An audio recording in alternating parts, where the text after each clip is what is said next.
one day somebody does something unspeakable to someone else, to someone you hardly knew. Man, you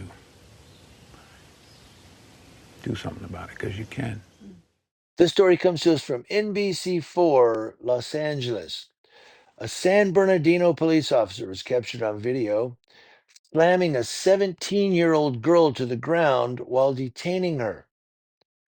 Now, video taken of the arrest showed at least 4 police cruisers on the 500 block of West 2nd Street as one officer prepares to handcuff a teenager who is facing the cruiser. Moments later, the officer removes a backpack from the teen's arms and then proceeds to slam her face first onto the pavement. You can see in the video here the teen being handcuffed by the police officer moments before he slams the teen to the ground. You can also see several other officers there, one holding a baton. This incident happened on Wednesday on West 2nd Street in the city of San Bernardino outside a grocery store. According to the teen's attorney, she was left with a dislocated wrist and had to get several stitches to her face. The department says the officers were responding to a report of someone trespassing and attempting to fight others. What led up to the teen being detained is unclear. 2 other officers were seen ordering the person recording the video to back away, with one pulling out a baton and gesturing toward the camera person. That's what they do. As a result of the force that was used on the girl, the teen had to undergo several stitches to her face and suffered a dislocated wrist, according to her attorney, Tony Jaramillo. She didn't deserve nothing that she had happened to her. I'll let her tell you guys more, or if she chooses to. I'll be taking her to the hospital again today. She's still complaining about her face hurting, her head hurting, her wrist hurting, her legs hurt, her back hurt. Let's just get justice for my baby. I'm just in a lot of pain. I'm hurt everywhere. My head, my whole body. I'm not the same person I was. So sorry. It's okay. We got you, your family, community. We love you. We're going to protect you. Now, the San Bernardino Police Department said the officer seen slamming the teenager to the ground was trying to place her in handcuffs. I guess that's the way to do it, just slam them. It did not release the name of the officer who used force on the girl.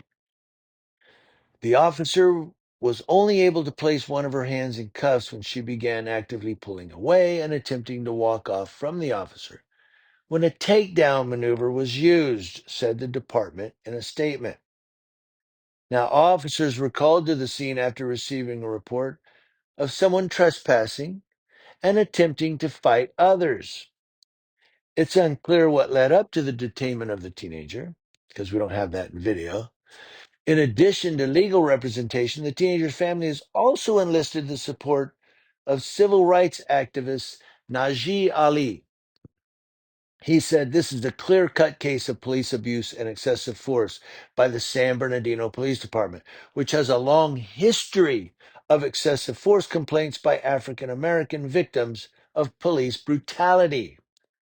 Ali went on in his statement, "We're calling for California Attorney General Rob Bonta to launch an independent investigation." Good luck on that, because Rob Bonta is way pro-police. San Bernardino Police said it is investigating the case. Every use of force by our officers is subject to a thorough review, first by a supervisor and then through an administrative review process, said the department. Their statement goes on, "The key question in every case is whether the force used was necessary, reasonable, and within policy. This incident is no exception, and that review is currently underway." So what they're going to review is, was it reasonable and was it within our policy? We investigated our own and we found that they were okay. That's what they're going to say. And this was kind of a bad one because, big cop, little girl, boom. I mean, he really slammed her hard.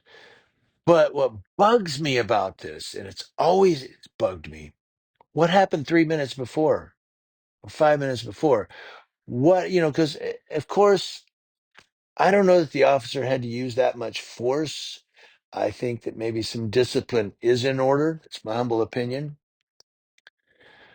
But in a lot of these videos where we see it starts with the officer grabbing someone and then boom, and then everybody's trying to give that person a pass. Well, they're just standing there and the officer, what happened 5 minutes prior? And then we find out that the person was actually committing a crime or, disturbing the peace or what have you, and the cops had to get involved.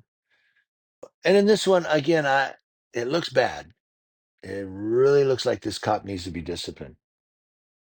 But I want to know what's not on video. What led up to that? That's what I want to know. What do you guys want to know? Let me know in the comment section.